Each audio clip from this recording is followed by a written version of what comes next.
We can start to give a short introduction.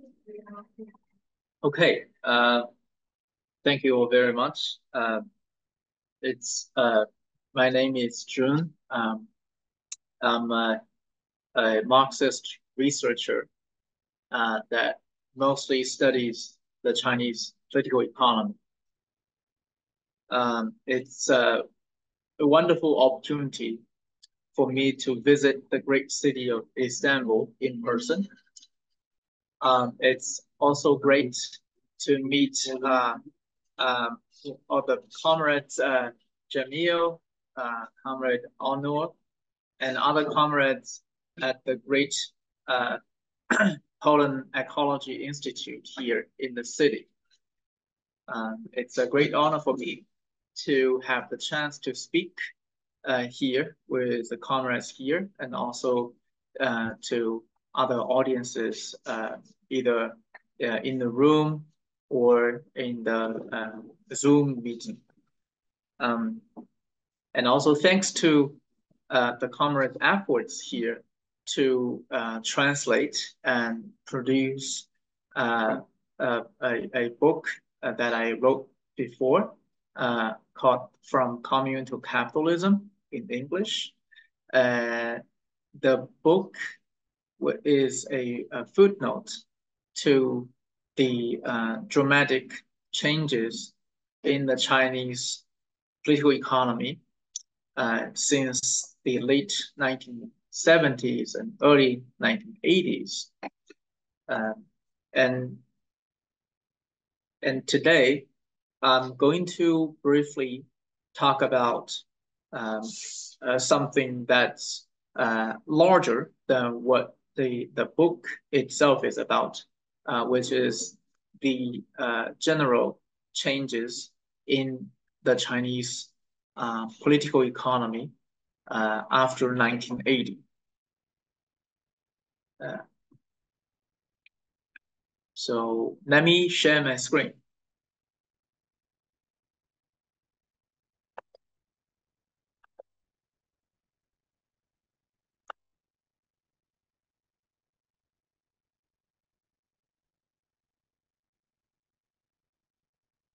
What I want to mention at the beginning of this presentation is the general momentum of the 1970s and 1980s among the socialist countries at the time. During that period in the Soviet Union, in the Eastern Bloc, in the People's Republic of China, there was common conversations on the necessity of market reforms, or at least efforts of incorporating market mechanisms in the traditional Soviet-type socialist economies. In China, such initiative was called Reform and Opening, which became a national policy after Chairman Mao died in the 1970s. But there was some huge difficulty in implementing such market-oriented reforms in a planning system.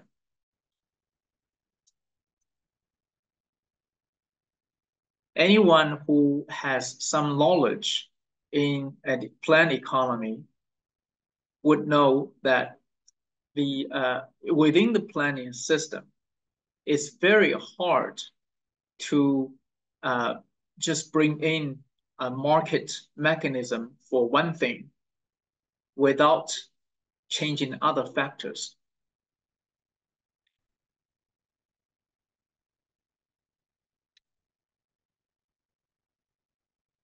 One of the difficulties, for example, is labor and labor's resistance towards marketization. Because when you incorporate market mechanisms, you are basically reducing workers' power in the economic system. And when the workers still have considerable power in the planning system, either formal or informally, any efforts of reducing workers' power would meet great resistance from the working class.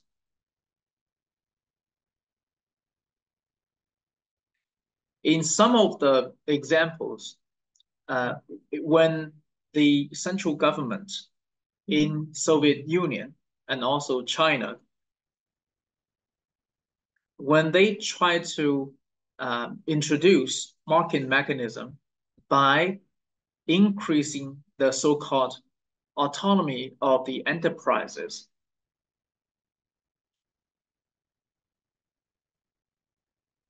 the end result was always that the workers in those enterprises would struggle for better pay or better bonus.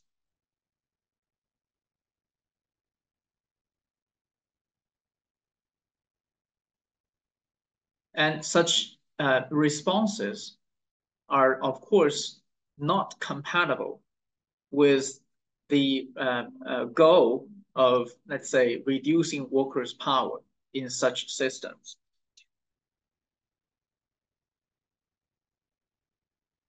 So in some of those cases, such as the Soviet Union, where the working class had considerable power, the introduction of the market mechanism could not succeed without a shock therapy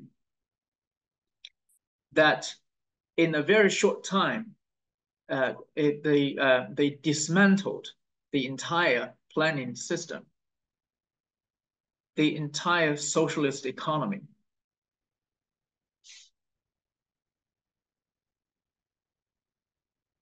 Because they can only do that due to disempower the Soviet working class so that they can introduce the market mechanism, the market system.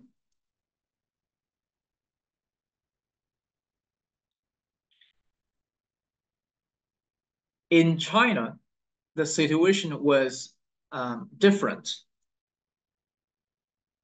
The Chinese economy has two distinct sectors. One was the urban sector, which had mostly state-owned enterprises and some collective enterprises. And in the countryside, there were many rural collectives known as the people's communes.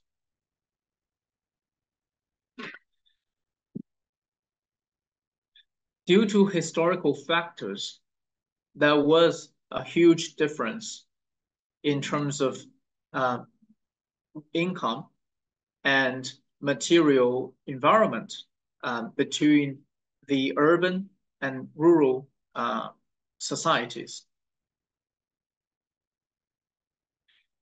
Such differences provided an opportunity for a gradual introduction of market mechanisms.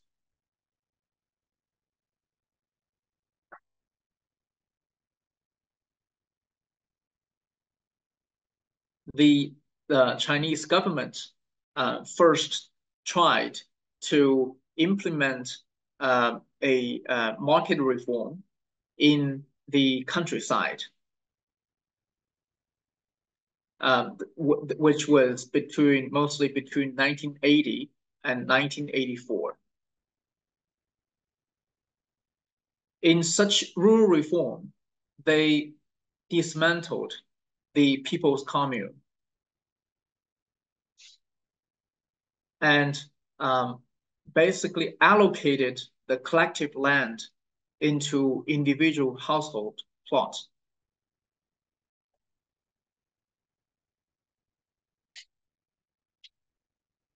The dismantling of the rural collective economy not only changed the social relations in the countryside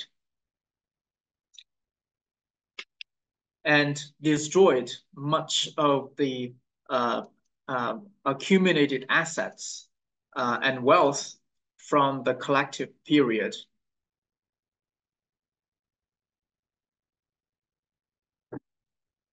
It also greatly it created this huge opportunity for the rural working class to move to the cities.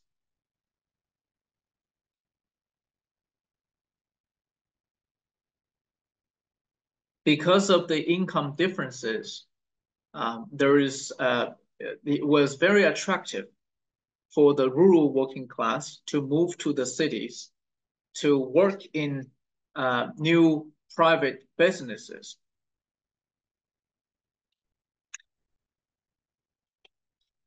This was instrumental for building an alternative economic sector in the urban economy, which was mostly private capitalist. And the subsequent reform, which was mostly in the 1990s, but it started very early, was the urban reform.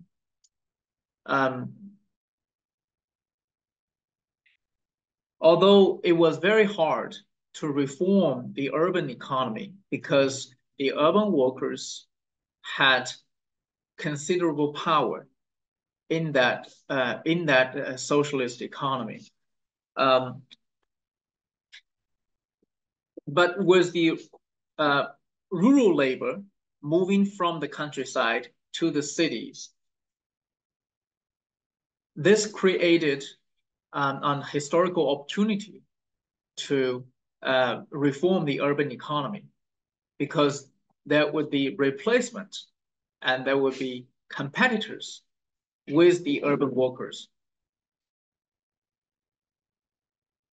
Such conditions became mature in the 1990s when the urban reform started to get really serious. In a matter of just a few years, in the late 1990s, millions of workers lost their lifetime jobs. Their factories, their companies were privatized. And many of those became the assets of the new capitalist class in China.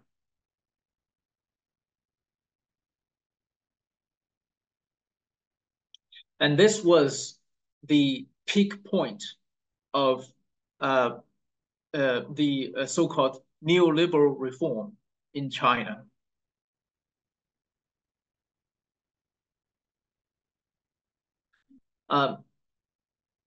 But let me add that in the current century, in the 21st century, after the peak of the neoliberal reform in China,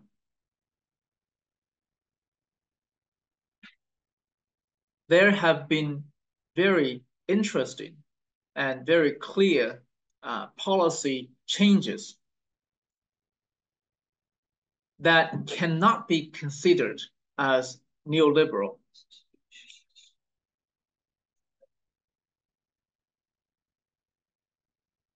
In the 2000s, the central government removed the entire agricultural taxes, which benefited the agricultural producers.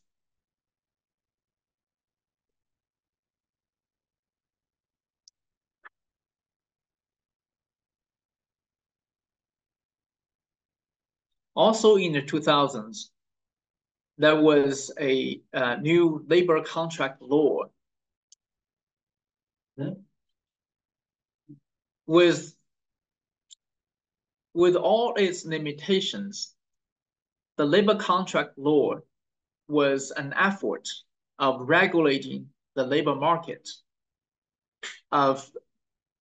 and protecting the working class interest in the private economy.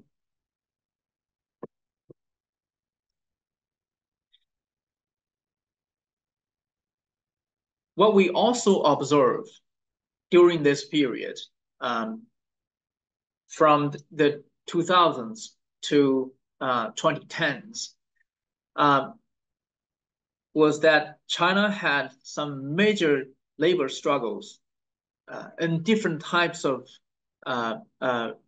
factories led by different kind of workers.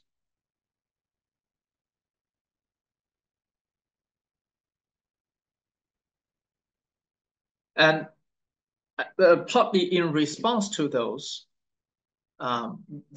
struggles, the Chinese government was conscious in carrying out social welfare projects.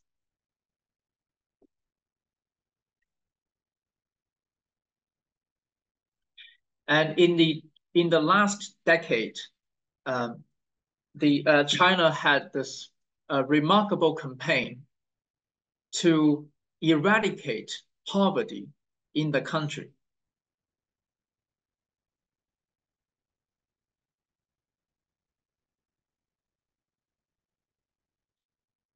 According to the official statistics, based on the particular definition of poverty, the number of people under poverty in China has dramatically declined in the 2010s. And that number reached 0 in 2020.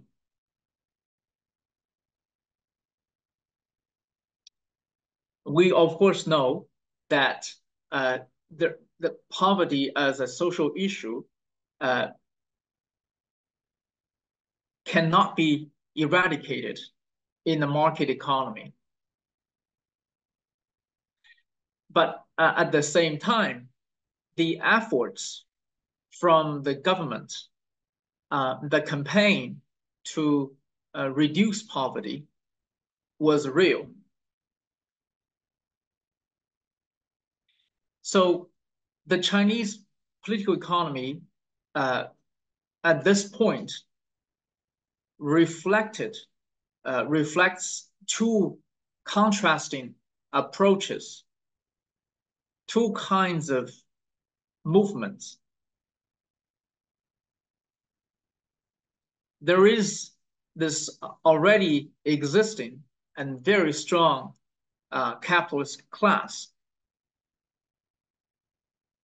and their interest is to pursue further capitalist reforms.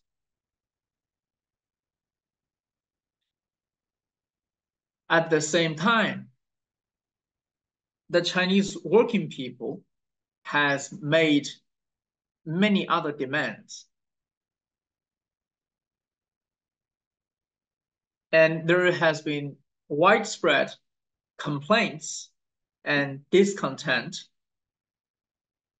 against the neoliberal reform that China had.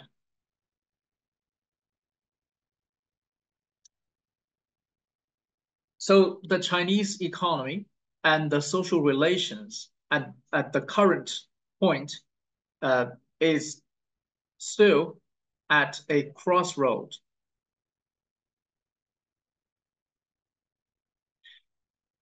Any further capitalist reform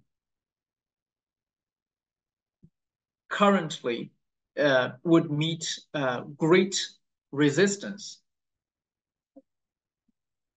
And it could be politically risky for the government.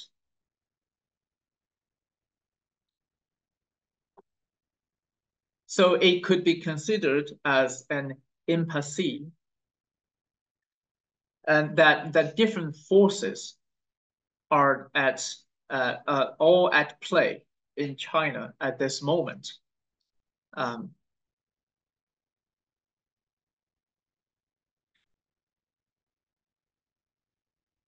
Whether China can move further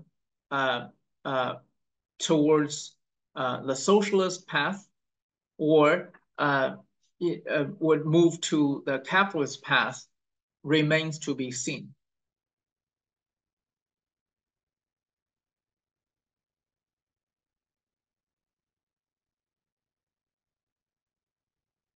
But one factor which has been changing in favor of socialism was that globally, capitalism has lost its appeal.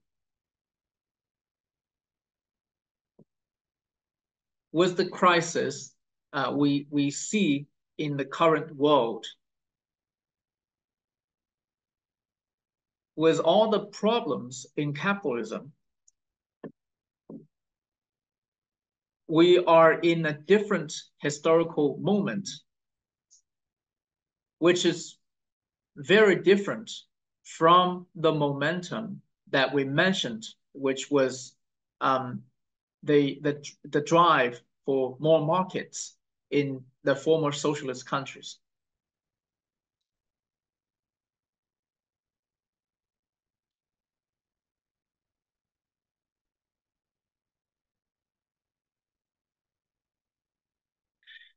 Well, let me show you some of the statistics that would be useful to understand the changes in China. For example, this is the so-called the labor share in China's GDP. So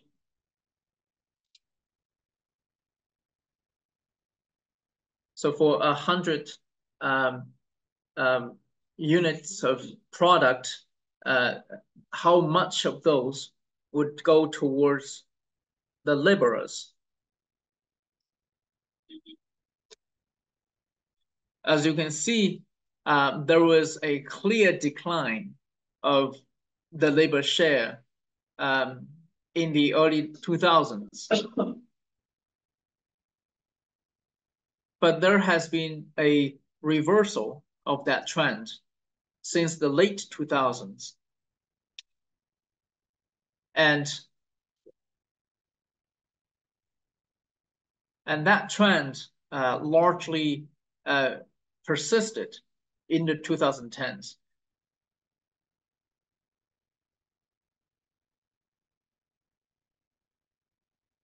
This measure reflects the relative strength of the working class in the economy.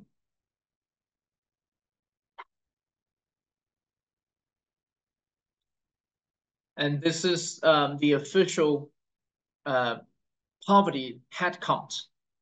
How many people are in poverty? You see the very clear and rapid decline of such numbers.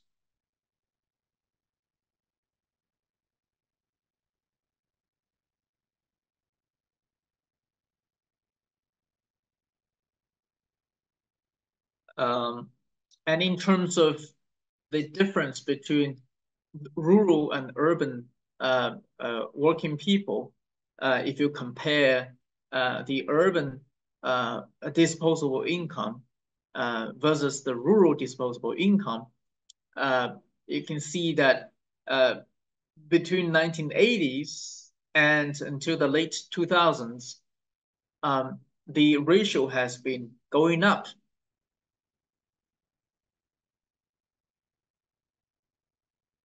That suggests a widening urban-rural gap.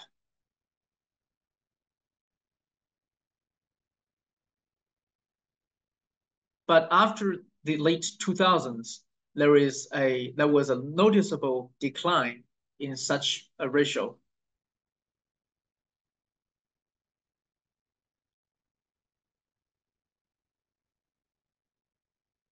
It reinforces the previous impression that China's policies have moved away from neoliberalism in the last decade and more.